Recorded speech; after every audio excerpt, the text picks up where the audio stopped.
When you start up your PS5, or two PS5s in my case, you'll soon be greeted by this pop-up notification saying that the following settings have been optimized for your TV, so that you don't need to go through the Adjust HDR process manually, but only if you own a compatible Sony television, such as this BRAVIA X900H or XH90, which is my favorite TV to criticize these days. It turns out that the PS5 is already equipped with this feature to automatically set the Adjust HDR parameters, but the X900H needed a firmware update, which was pushed over the air and also became available for download earlier this week for installation using a USB drive.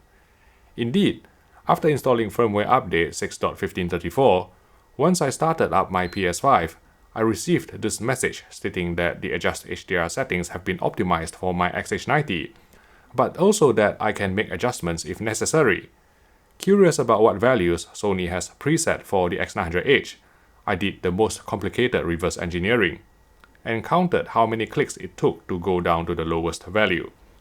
On the first Adjust HDR screen, which lets you set the maximum full-frame tone map luminance or max FFTML,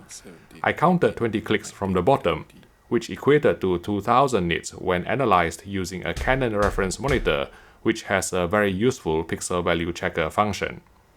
On the second screen, which lets you set the maximum tone map luminance or MaxTML, Sony also settled at 20 clicks from the bottom for the X900H or XH90, which was again 2000 nits according to the Canon reference monitor. On the third screen, which allows you to set the minimum tone map luminance or min-TML, Sony went for 2 clicks from the bottom, which translated to roughly 0.008 nits based on the pixel value checker on the Canon reference monitor. Given that the Sony X900H only has a peak brightness of 750 nits in game mode after calibration, with a PQ-EOTF tracking and dynamic tone mapping that's optimized for 1000 nit content, the automatic Adjust HDR setting of 2000 nits for both Max FFTML and MaxTML is far from ideal. When I fired up Dirt 5, which is an HGiG compliant game, the sun and the clouds in the sky looked slightly blown out with the automatic Adjust HDR settings that have been selected by the PS5, namely a Max FFTML and a MaxTML of 2000 nits. If we let this intro sequence play on, I could also see some clipping of highlight detail along this part of the sea containing some reflections of the sun, or the brighter portions on the roof of these houses. Once I went back out to the Adjust HDR screen on the PS5, and set Max FFTML on the first page to 1000 nits by clicking up 15 times from the bottom,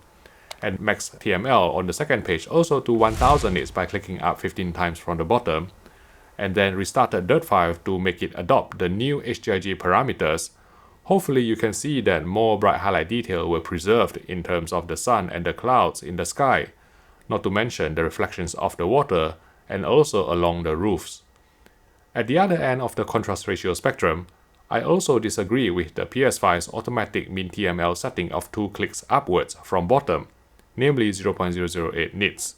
I firmly believe that min-TML should always be set to 0 in a dark room to achieve the inkiest blacks possible,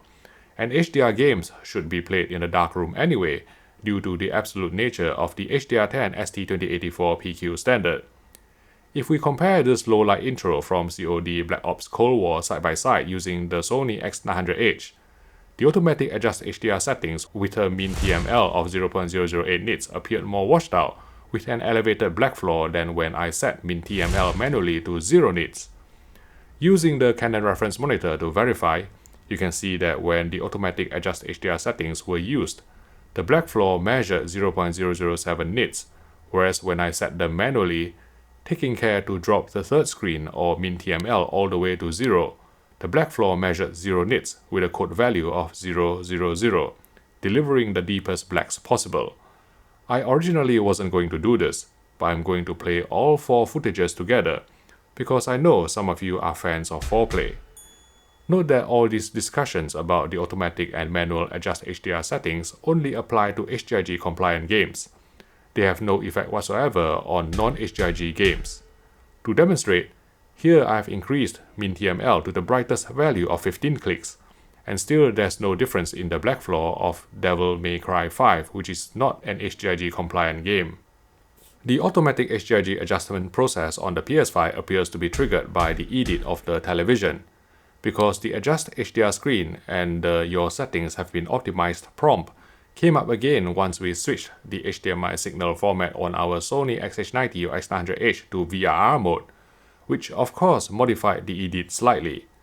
By the way, this firmware version 6.1534 is the official final VRR firmware according to not only the release notes, but also Sony's statement to another website,